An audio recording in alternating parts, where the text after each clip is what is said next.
Welcome back to Connecting the Dots, a series of monthly conversations with Michael Dominguez, President and CEO of Associated Luxury Hotels International. The series examines issues in the global economy in 2025 that will connect the dots to be helpful not only in business, but in life as well. Hi, my name is Michael Dominguez, and I'm the President and CEO of Associated Luxury Hotels, better known as ALHI. And I'm Ashley Balding, Executive Vice President and Chief Sales Officer of ALHI. We wanted to welcome you to this episode of Connecting the Dots. Connecting the Dots has been a thought process of ours where we take a little bit of a deeper dive of the trends and the data that we're seeing in the industry to try to make sense of all that information to hopefully help you prepare for the future, either personally or professionally. So welcome to this episode. Mike, one of the favorite topics you're always speaking about is food and beverage. So what cost and trends are you seeing right now? Well, the funny thing is, it's not my favorite topic, it's our clients' favorite topic, only because they always want to talk about it, so now it's become mine. Look, there's some trends that I think are hard sometimes to comprehend because we hear the costs are going down. And yes, costs are going down, but everything is still much more expensive than where we were in 2019. And what we find, it is our clients trying to talk to their stakeholders is where they struggle because their stakeholder doesn't understand. We literally had one of our clients over the last 4 weeks that asked for a homework assignment because they had a boss that was asking them to stick to a 2019 food and beverage budget. Now, how is that even doable when inflation has been what it is? So here's a couple of trends. And for all of the meeting professionals specifically, yes, food cost is coming down. It's still 19% higher than it was in 2019. Overall, that's just one data point.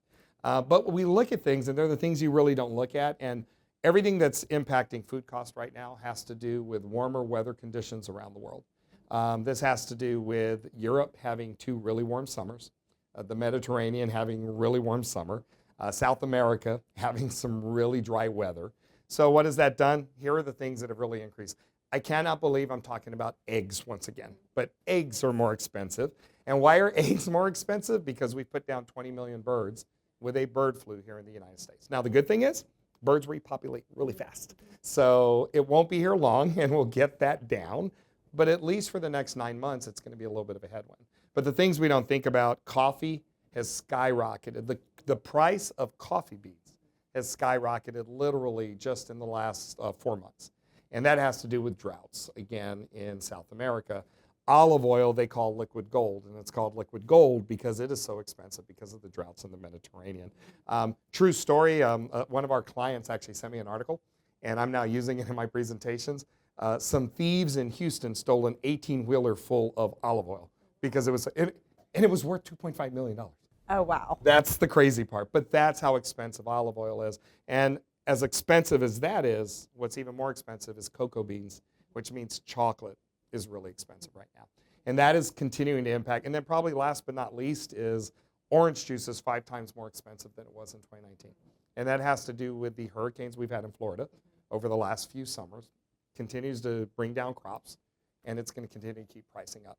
The biggest thing right now is pricing is going to continue to be there. My advice for clients usually is make sure to talk to the hotels, talk to the chefs, and find out what isn't increasing. Not everything is more expensive, but some of the things you don't think would be expensive are the expensive items. So that is a good opportunity to ask the question. 3 years ago it was all about pork, and pork was through the roof. That's when we had a swine flu. So right now, pork is really affordable. So there is an opportunity. Yeah, salmon is much cheaper because we're farming a lot more of it. Those are the things we should be looking at more than anything. Thank you. No, thank you, and thank you for joining us for this episode.